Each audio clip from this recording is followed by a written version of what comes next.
Hay historias en las que una mesa parece puesta para celebrar, y sin embargo, ya estaba sirviendo de escenario para una despedida.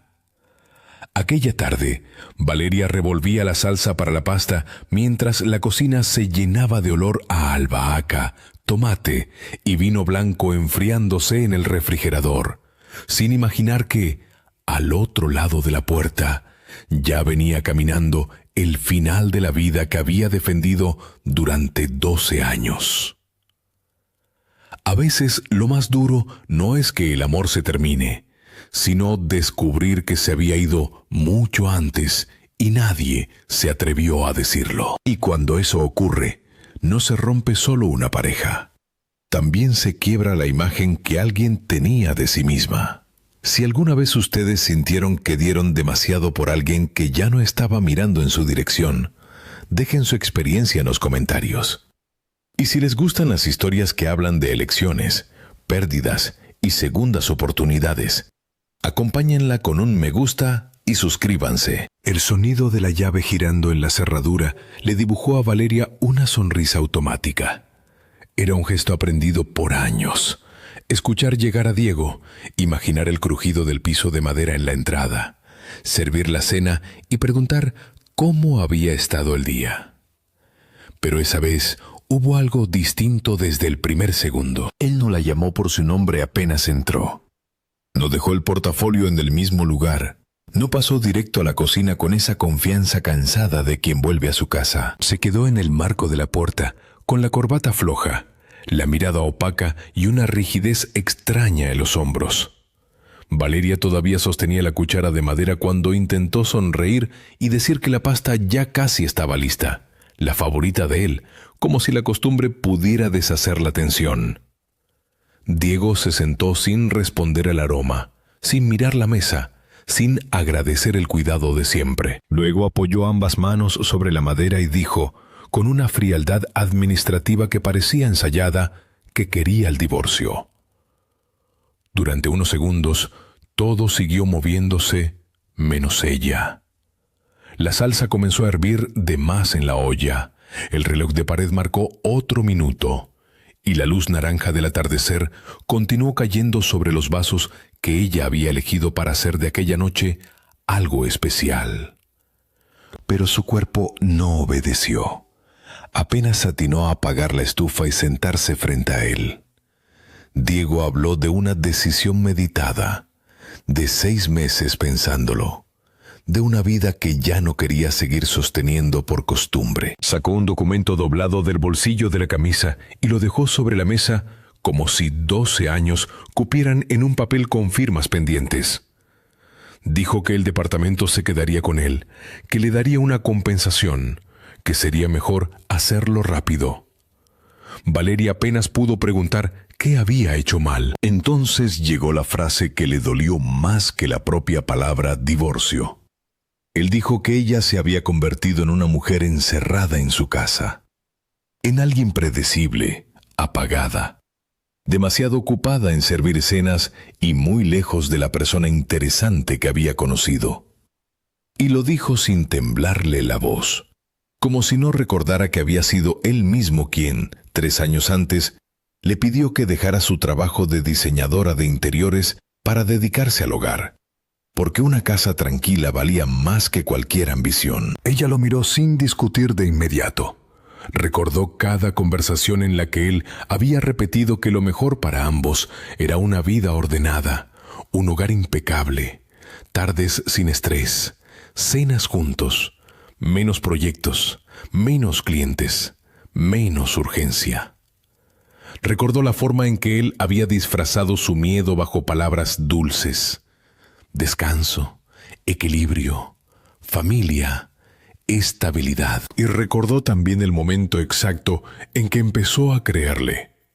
Diego siguió hablando, pero Valeria ya no escuchaba cada palabra, sino la estructura completa del engaño. Cuando él dijo que necesitaba una mujer con la que pudiera hablar de otras cosas, alguien con curiosidad, alguien que no hubiera hecho de la cocina su único territorio, ella entendió la crueldad del mecanismo.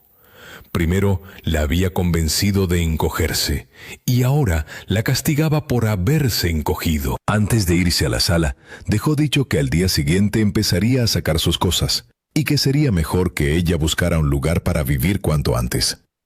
La puerta se cerró detrás de él y Valeria se quedó sola frente a la cena intacta, como si la casa entera estuviera burlándose de su esfuerzo.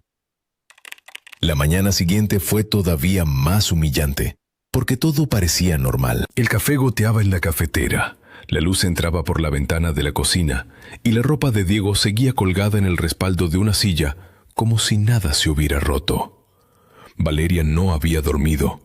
Había escuchado sus pasos durante la madrugada, llamadas en voz baja, un ir y venir nervioso que solo confirmaba que su decisión ya estaba tomada desde hacía tiempo. Cuando él apareció vestido para ir a trabajar, ella todavía intentó pedir una explicación menos cruel, una versión con algo de verdad humana.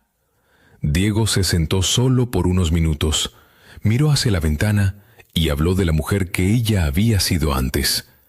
Creativa, inquieta, llena de ideas para abrir un estudio propio, capaz de emocionarse por un color de pared, una lámpara, un espacio vacío convertido en refugio.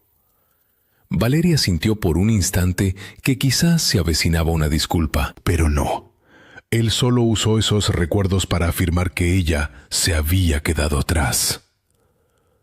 Cuando nombró a Paula, la vecina que había abierto un segundo salón de belleza y que, según él, sabía cuidarse, seguir aprendiendo y no abandonar su vida por servir la de otro, a Valeria se le heló la espalda. No hacía falta preguntar demasiado.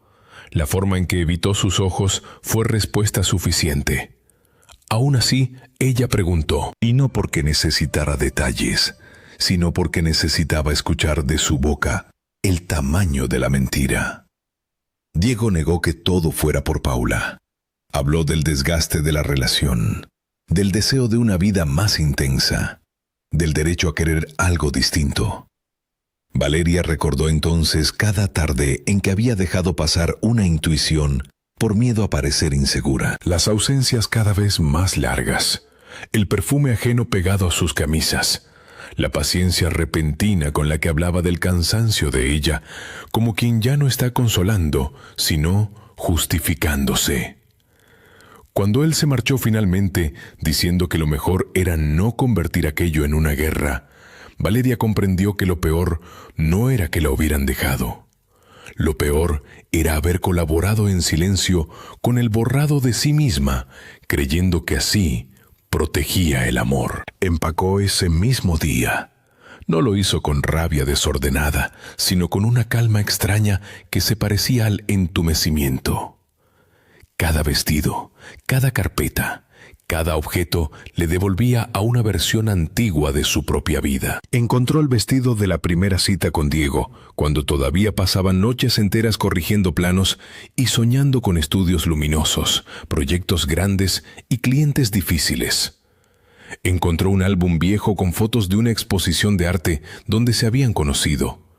En una de ellas estaba ella, sonriendo con una seguridad casi insolente, un cuaderno bajo el brazo y el pelo recogido con prisa. Esa joven parecía saber a dónde iba.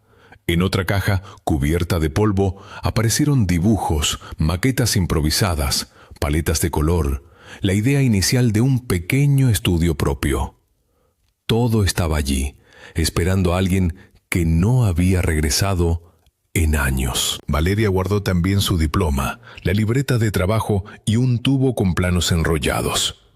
Cuando recibió por mensaje una propuesta de una amiga para alquilar un departamento pequeño en una zona gris de la ciudad, sintió una angustia cerrarle el pecho. No era solo el espacio lo que la ahogaba, era la idea de empezar de cero en un lugar que no le ofrecía ningún vínculo con la persona que había sido. Entonces miró una vieja fotografía de sus padres frente a la casa de campo familiar, en el pueblo de Los Sauces. Su madre apoyaba la mano en la cerca de madera. Su padre sonreía con esa calma de quien sabe arreglar casi todo con paciencia. Hacía años que Valeria no volvía. Desde la muerte de su madre, la casa había quedado vacía, suspendida en el tiempo, atendida apenas por una vecina generosa que vigilaba desde lejos que no se viniera abajo por completo. Llamó a esa vecina, doña Elvira. La mujer la reconoció de inmediato por la voz y le confirmó que la casa seguía cerrada, que las llaves aún estaban con ella, que nadie había ocupado el lugar. Valeria no tardó más. Cerró la maleta, reunió documentos, tomó algo de ropa y salió del departamento sin mirar atrás demasiado tiempo. Solo se detuvo un segundo frente a un cuadro marino que alguna vez compraron para hablar de viajes futuros. Luego cerró la puerta y pensó, con una claridad dolorosa, que a veces una vida termina mucho antes de que uno se anime a abandonarla.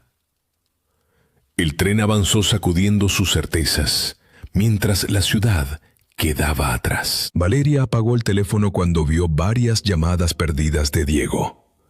Imaginó que quería organizar la logística de una separación que para él parecía asunto de agenda. No contestó. Miró por la ventanilla campos largos, techos de chapa, caminos de tierra, perros durmiendo al sol y la vieja torre de agua que anunciaba la cercanía de los sauces, igual que en su infancia. En la estación le esperaba doña Elvira, más encorvada que antes, pero con la misma energía afectuosa. La abrazó sin hacer preguntas incómodas, como hacen las personas que entienden que primero se acompaña y después, si hace falta, se habla. Caminaron juntas hasta la casa. El jardín estaba tomado por maleza, la pintura de la fachada se descascaraba y una de las ventanas seguía tapada con tablas.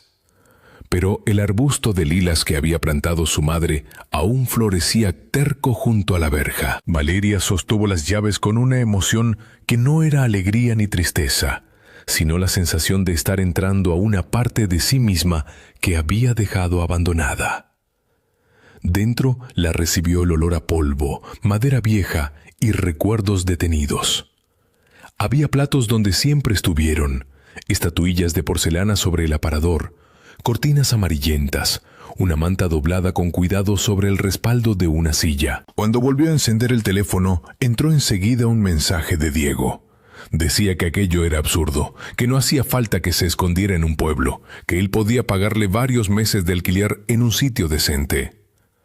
Valeria leyó las palabras y por primera vez no sintió el impulso de responder, justificarse o explicarse. Simplemente borró el mensaje. A veces el último acto de amor propio no es decir algo brillante, sino dejar de participar en una conversación que ya no corresponde. La primera noche en la casa fue difícil. La electricidad no volvería hasta el día siguiente, así que doña Elvira le ayudó a encender la estufa y le dejó una lámpara de queroseno. La oscuridad rural tiene otra densidad, como si las paredes respiraran junto con quien intenta dormir. Valeria extendió una colcha sobre la cama de sus padres y se quedó escuchando el chisporroteo del fuego, los perros lejanos, el viento rozando los árboles. Pensó en su madre diciéndole, años atrás, que la ciudad podía ofrecer muchas cosas, pero también la tentación de olvidarse de una misma. Pensó en el miedo concreto. El dinero alcanzaría solo por un tiempo. Llevaba años fuera de su profesión y no tenía idea de qué vendría después. Sin embargo, en esa mezcla de temor y agotamiento, hizo algo que no hacía desde hacía demasiado tiempo. Sacó un cuaderno nuevo que había comprado en la estación, afiló un lápiz y trazó una línea. Luego otra. Luego una ventana amplia, un espacio abierto, una cocina luminosa. El dibujo era torpe al principio, pero la mano fue recordando. Esa noche se durmió con la vaga sensación de que, debajo del dolor, algo seguía vivo. La mañana la encontró subida en una silla, tratando de quitar una tabla clavada sobre una ventana del frente. Estaba tan concentrada que no oyó acercarse a nadie hasta que una voz masculina la hizo sobresaltarse. Un hombre alto, de unos 40 años, en camiseta simple y jeans gastados, la observaba desde la entrada junto a un perro negro enorme que parecía evaluar si aquella desconocida era amenaza o visita. Él se disculpó por la brusquedad. Dijo que pensó que estaban entrando a robar porque la casa llevaba años cerrada. Valeria, todavía con una tabla en la mano, respondió con una mezcla de cansancio y orgullo que esa era su casa. El hombre sonrió apenas y se presentó como Gabriel, dueño de un terreno cercano donde estaba construyendo algo para pasar temporadas lejos de la ciudad. El perro se llamaba Bruno y contra todo pronóstico se acercó a Valeria y le apoyó el hocico en la palma. Gabriel se sorprendió. Dijo que Bruno desconfiaba de casi todo el mundo. Después miró el estado de la fachada y preguntó con naturalidad si quería ayuda. Trabajaron juntos hasta el mediodía. Él arrancaba tablas, revisaba bisagras, acomodaba herramientas. Ella barría, abría ventanas, ordenaba lo rescatable. Había una facilidad extraña entre ambos, no porque se conocieran, sino porque ninguno parecía dispuesto a fingir. Gabriel no hacía preguntas invasivas y Valeria agradecía ese respeto. A ratos conversaban de cosas pequeñas. La mermelada que doña Elvira seguía preparando como si el tiempo no pasara. El verano insoportable del año anterior. El perro del vecino que perseguía motos. Solo más tarde, cuando se internaron entre los arbustos para cortar unas ramas y ella le mostró unas frambuesas salvajes que su madre cuidaba con orgullo, la conversación se abrió un poco más. Valeria le confesó que llevaba años sin volver y que, hasta hacía poco, había creído que la vida verdadera estaba únicamente en la ciudad. Gabriel, sentado en un tronco viejo, respondió que a él le ocurría al revés. En la ciudad todo le parecía demasiado ruidoso, demasiado calculado, y que en los sauces podía recordar quién era cuando nadie lo miraba esperando resultados. No explicó mucho más. Tampoco hacía falta todavía. Los días siguientes se llenaron de trabajo. La casa comenzó a respirar de nuevo. Quitaron cortinas viejas, lijaron puertas, rescataron una mesa de madera maciza. Limpiaron el jardín, devolvieron luz a los vidrios opacos. Bruno se convirtió en visitante habitual y terminó acostándose en el porche como si también hubiera decidido mudarse allí por ratos. Valeria, que había llegado quebrada, empezó a descubrir el alivio concreto de las tareas simples. Barrer, pintar, abrir una ventana trabada, sacar maleza, preparar té al caer la tarde. Todo eso no resolvía el pasado, pero lo ponía en su lugar. Una noche, sentados en los escalones del porche, con tazas humeantes entre las manos, Gabriel le contó que también conocía la decepción. Había estado casado. Su relación se había roto no por una sola pelea, sino por esa lenta acumulación de exigencias y silencios que termina volviendo extraños a dos personas. Lo dijo sin victimizarse, con una serenidad que solo tienen quienes ya no necesitan demostrar que tuvieron razón.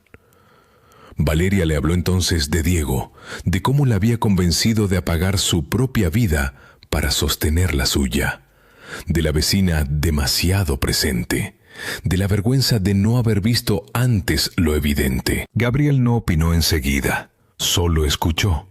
Y a veces ser escuchada sin ser corregida ya es el comienzo de una reparación. También volvió el dibujo. Al principio eran apenas bocetos del propio arreglo de la casa. Una nueva distribución para la cocina, una galería abierta al jardín, estantes, colores de pared, una esquina de trabajo bajo la ventana más grande. Gabriel miraba esos trazos con atención verdadera. No decía cosas vacías para animarla. Preguntaba por medidas, por luz, por materiales, por cómo resolvería un espacio angosto o qué sensación quería provocar en una habitación. Esa calidad de interés le devolvió a Valeria algo que creía perdido, la certeza de que su mirada todavía valía. Una tarde, él tomó uno de sus cuadernos, se quedó observando varios minutos y le dijo que ese talento no debía quedarse escondido entre los árboles como si fuera un secreto. Valeria quiso responder con humildad, casi restándole importancia, pero la frase se le quedó adentro. No porque fuese un halago, sino porque le recordó lo que había sido antes de volverse invisible. Una tarde de cielo limpio, Gabriel la llevó a un rincón del río al que llegaba por un sendero casi cubierto por pasto alto. El agua formaba una curva tranquila, protegida por una vieja rama inclinada sobre la orilla. Bruno corría detrás de ranas y mariposas mientras ellos se sentaban sobre una manta mirando cómo el sol empezaba a caer. Había algo en ese silencio compartido que ya no resultaba incómodo. Fue allí donde Gabriel le confesó una verdad que había postergado. Le dijo que no era solo un hombre arreglando una casa de fin de semana en el pueblo. Era el propietario de la empresa donde trabajaba Diego. No lo había sabido desde el primer día. Recién lo entendió cuando Valeria mencionó detalles del trabajo de su esposo. Y había callado por miedo a que ella creyera que todo había sido una casualidad demasiado conveniente, o, peor aún, una forma de acercarse por curiosidad. Valeria sintió que el suelo se movía un instante bajo sus pies. No por desconfianza total, sino por el cansancio de las sorpresas. Gabriel fue claro, no la había buscado. No había investigado su vida antes de conocerla, y si había tardado en decirlo, era justamente porque no quería contaminar lo que estaban haciendo entre ellos con el peso del pasado. En los ojos de él no había cálculo, solo una inquietud honesta. Valeria comprendió que la diferencia entre una mentira y un silencio también está en la intención.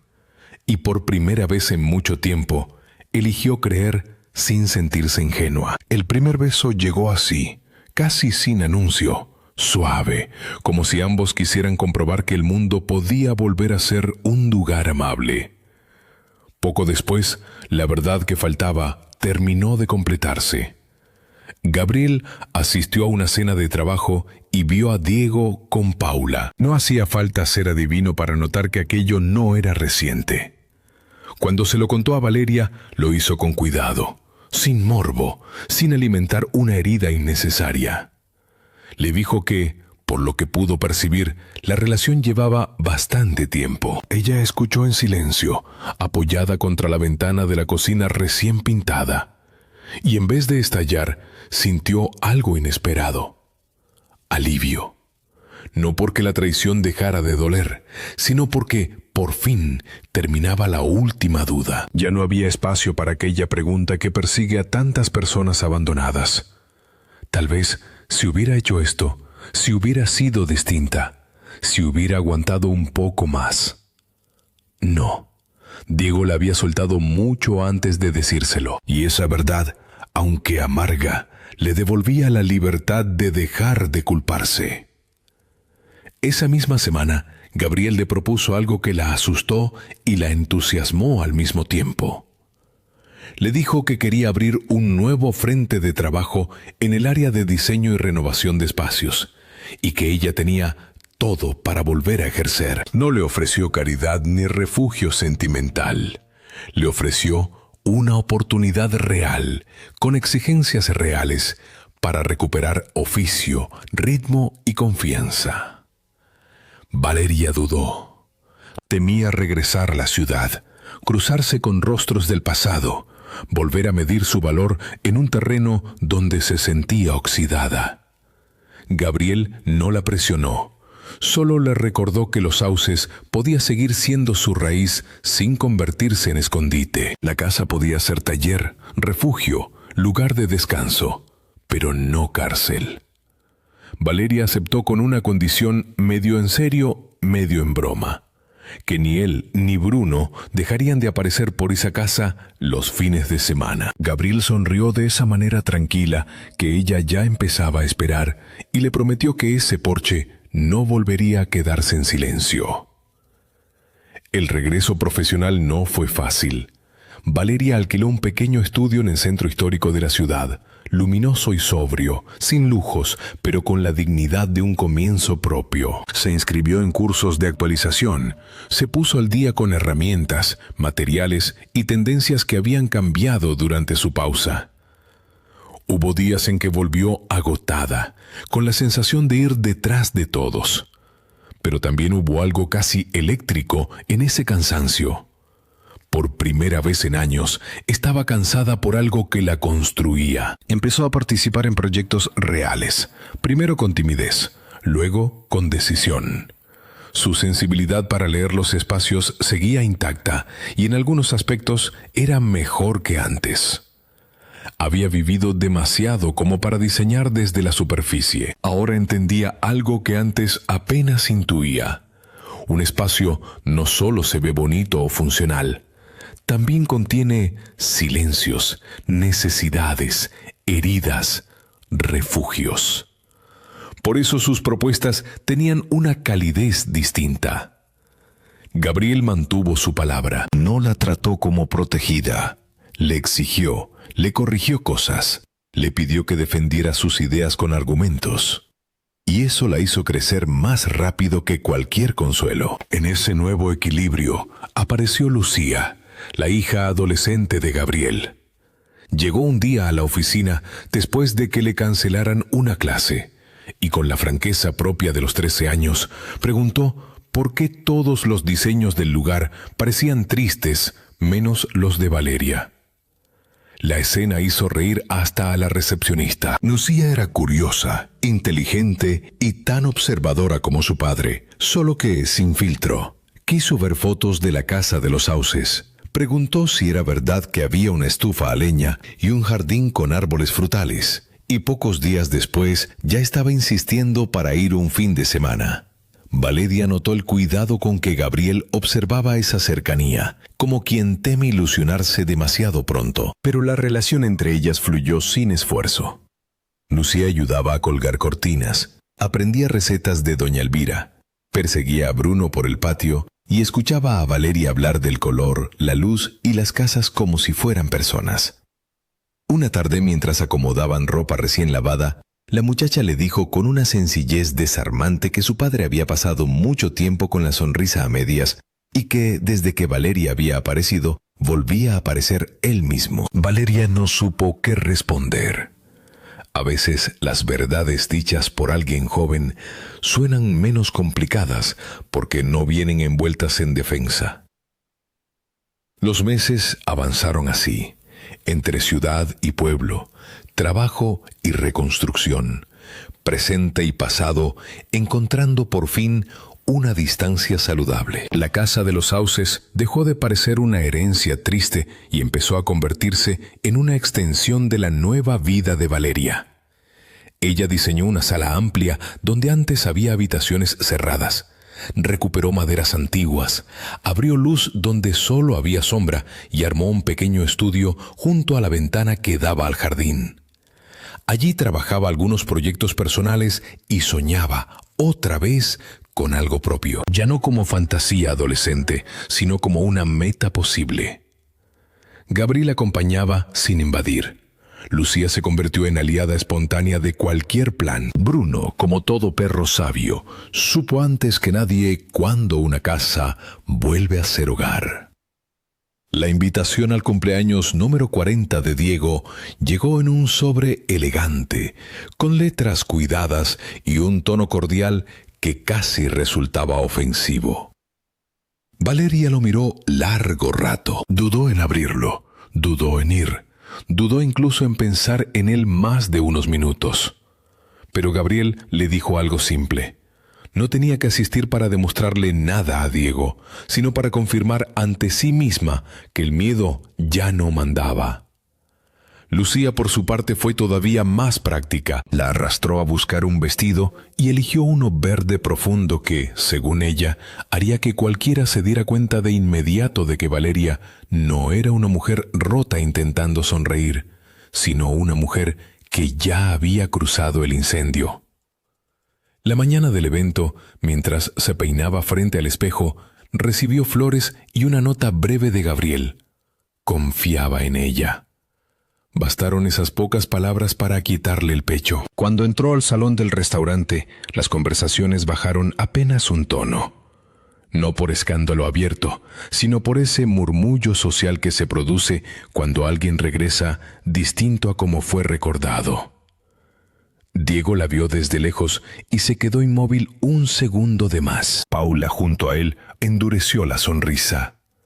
Valeria saludó con educación, tomó una copa y conversó con personas que antes solo la conocían como la esposa amable que organizaba cenas impecables.